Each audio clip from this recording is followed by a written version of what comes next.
Hello and welcome. The evilest and most dangerous character in Harry Potter is not Voldemort but Dolores Umbridge. There's enough evidence in the book to support the argument that Dolores Umbridge is indeed cruel, because cruelty is defined as actions that are backed by a deliberate intent to cause pain or suffering to another person. And we do see such an intentional backing in Dolores Umbridge's actions. And there is evidence in the book to support that.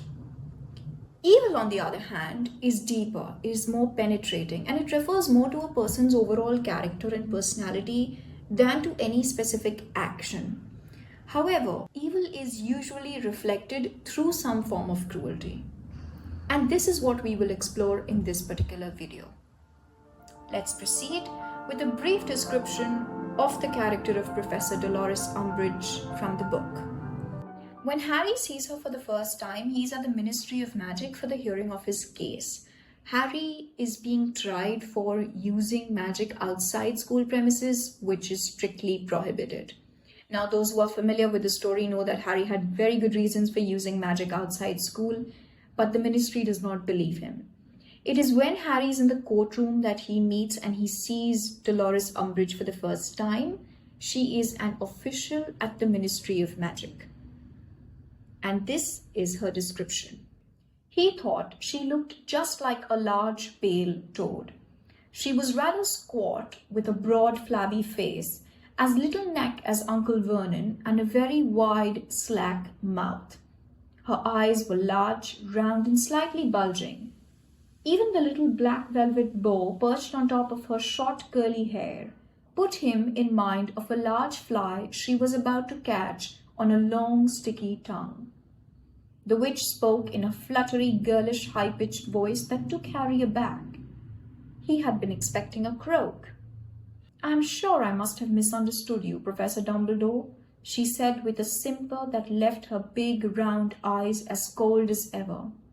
"So silly of me. But it sounded for a teensy moment as though you were suggesting that the Ministry of Magic had ordered an attack on this boy."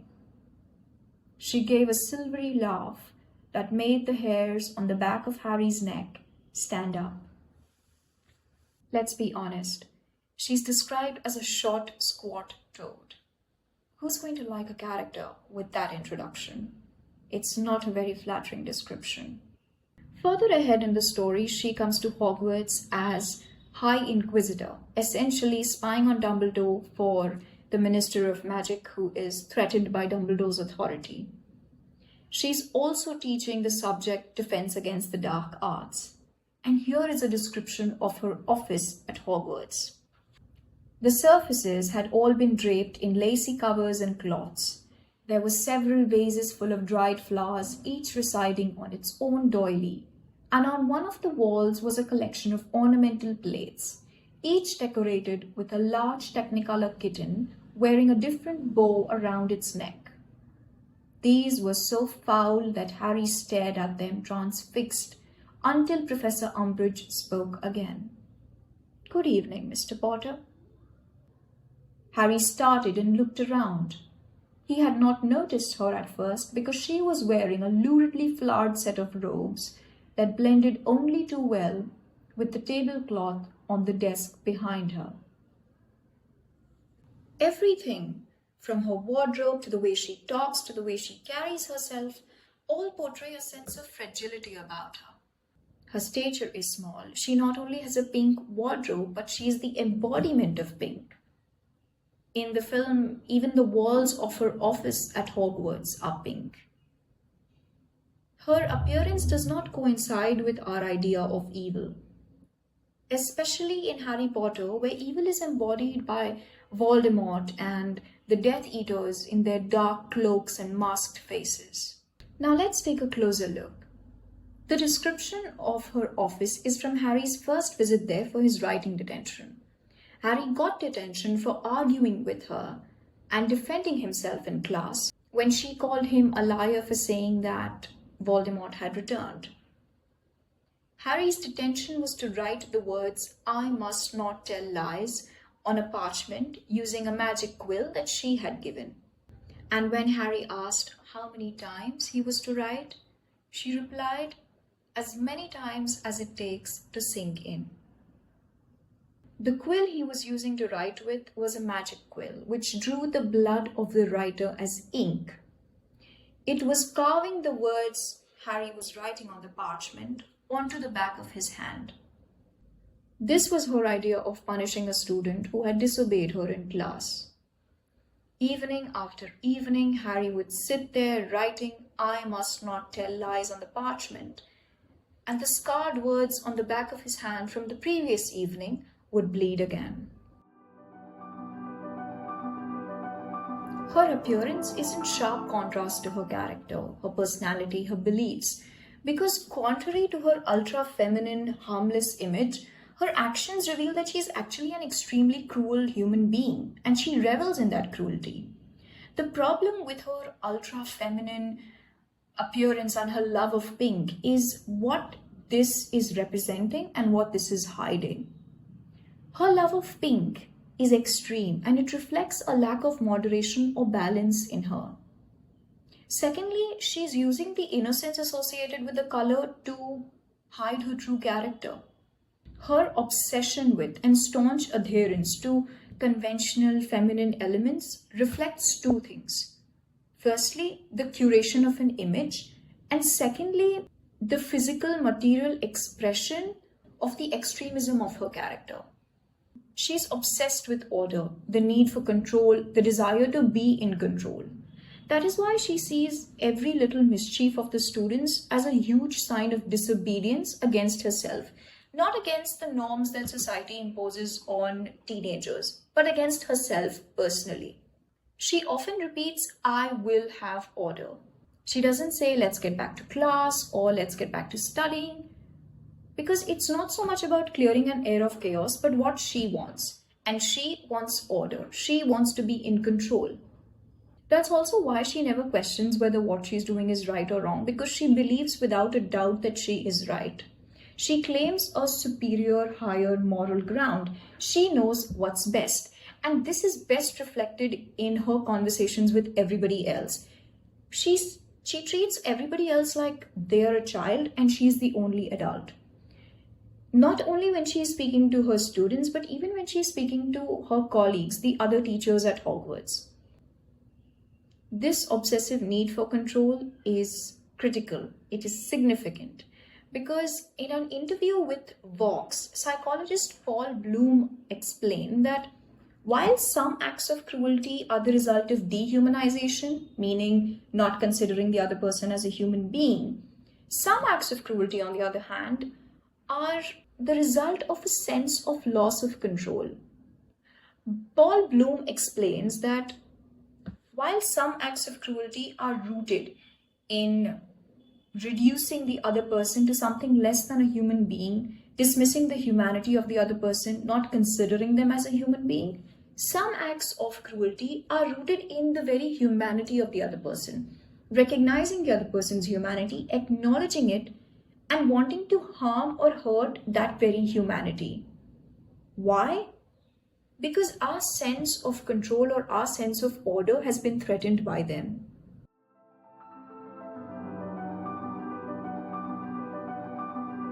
Umbridge is always smiling or smirking when she's hurting someone. It's almost as if she cannot contain her glee at the suffering of others. Her personality is in sharp contrast to her appearance, which is a farce. But I think she herself believes in that farce. She maintains her appearance more for herself than for everybody else because she can't face the truth about herself. And this, I believe, is the big difference between her and the other antagonists in the story. Let's take Voldemort or Bellatrix Lestrange, for instance. They are both cruel, they are both evil, but they are not lying to themselves about who they are. In this sense, Umbridge is weak and truly mad. If we pitch her against other strong characters such as Dumbledore or Voldemort, she appears so harmless. She's not tall, she's not physically intimidating, she's not scary to look at or be around. A toad is not a scary creature, although it might be unpleasant. Umbridge is not scary, and it's got nothing to do with her being a woman, because Bellatrix Lestrange and Professor McGonagall are both women, and they are both deeply respected and feared. In a certain crowd, even Bellatrix is respected. Umbridge does not have McGonagall's gravity. She does not have Bellatrix's maniacal tendencies. And it is precisely owing to her seemingly ordinary appearance, which does not hint at her potential, that she is dangerous.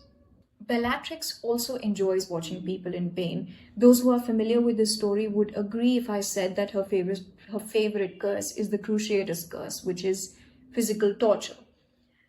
The screaming and the begging that the Cruciatus curse brings out is significant for Bellatrix because it indicates to her that she has power and she has control over the victims.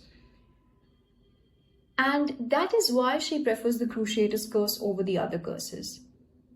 But for Umbridge, the screaming and the shouting have no value. They're not required.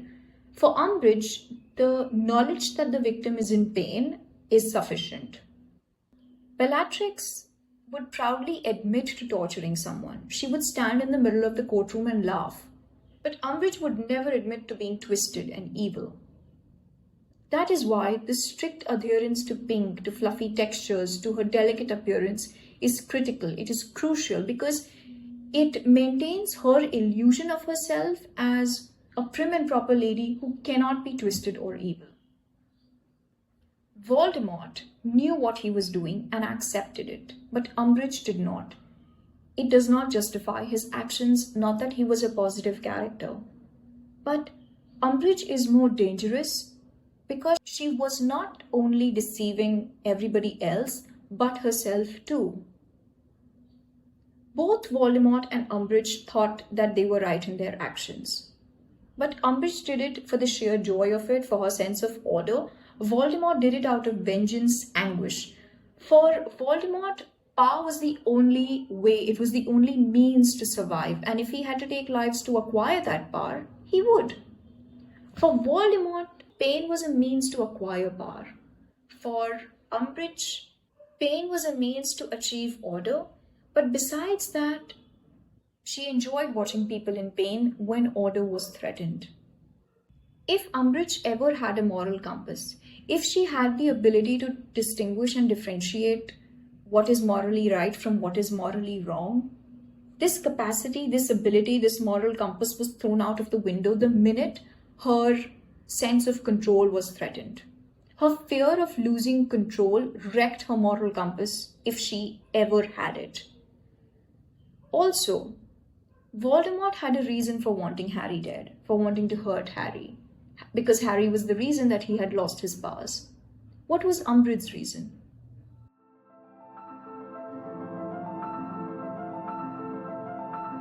The most appropriate word that I can think of to describe her is revolting.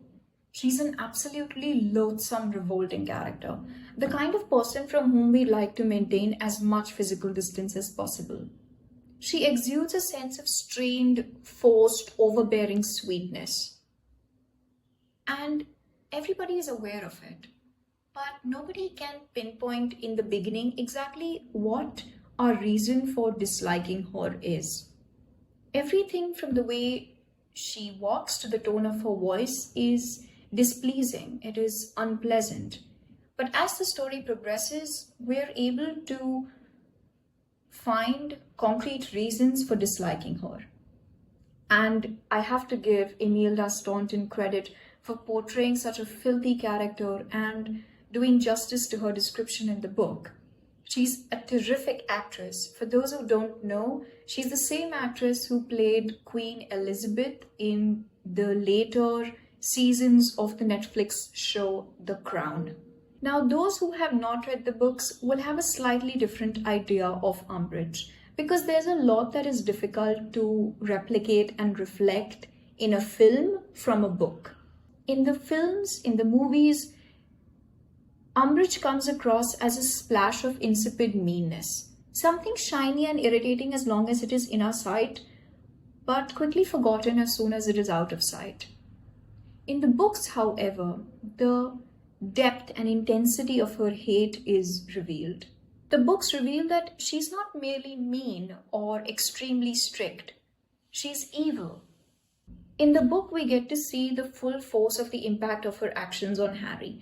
The one time where I would argue that Harry was on the verge of losing his mind and things were really deep and gory and dark was when she became the Hogwarts headmistress, because that was completely unprecedented. Voldemort, Snape, the Death Eaters, all of that is expected. All of those are known elements. Harry knows what Voldemort wants. He knows that one day he will have to face him. Everything up until Umbridge's appearance in the story is black and white. What is good and bad, what is right and wrong, what is good and evil. It's starkly defined. Dumbledore is good, Voldemort is bad. Harry defeated Lord Voldemort, so Harry is good. And that is why the wizarding community treated Harry like a savior. But Umbridge is a very different variety of evil. She's not like the Death Eaters. At this point, I would also like to draw your attention to when Umbridge appears in the story. And why does Rowling bring her into the story at that very point? Why not before or after? Umbridge appears in the Order of the Phoenix, which is right after Voldemort's return to power. When Harry meets Umbridge for the first time, he is in the court for his hearing, for the hearing of his case, because he has used an advanced charm against the rules of the wizarding community, and he's at the risk of being sent to Azkaban, which is the wizarding prison. The tone of the story, the tone of the book from the very beginning itself is a lot darker, it's a lot more somber, it's a lot more mature than the previous books. The story itself turns and morphs into something a lot more black, a lot more dark. And this book marks a shift in the tone and color of the story. Rowling has used the character of Umbridge to point out a very serious reality, that while the difference between good and evil can be as starkly defined as black and white, as clearly visible as black and white, sometimes it can also be grey and difficult to spot at first glance. Umbridge also reveals the deceptive potential of the seemingly ordinary, and this is one of the mature themes that the Order of the Phoenix deals with. It brings to light. Rowling introduced Umbridge in the Order of the Phoenix because she waited for her characters and her readers to be old enough before introducing them to such a camouflaged evil character. Professor Dolores Umbridge is dangerous not only because she's evil, but because the nature of her evil is sinister. On the surface, Harry Potter is such a simple story of a boy who challenged power. But the concept of power has so many layers, dimensions, and forms. There's Umbridge's power, Dumbledore's power, Harry's power, Voldemort's power. They're all so different and so true. Umbridge is a critical, crucial character. Because unlike the Death Eaters who follow Voldemort and who are classed in the same category of cruel as him or evil as him, Umbridge is unique. The contrast of her personality, her character, to her appearance reveals another shade of evil. She is vile but seems harmless. And she is evil, unlike the other antagonists in the story, because she herself believes in the farce of her appearance. She is completely ignorant of her derailed morality and her deluded sense of superiority. And this particular set of attributes in a person who is occupying a position of power can go from being funny to dangerous real quick, because in this particular case, she is capable of torturing her students who disobey her. I would like to conclude with an interesting, although sad fact, that the character of Professor Dolores Umbridge is actually based on a teacher Rowling disliked. And with that, we bring this to a close. Thank you so much for watching. Do subscribe and feel free to share your opinions or thoughts in the comment section down below. I'll see you next time.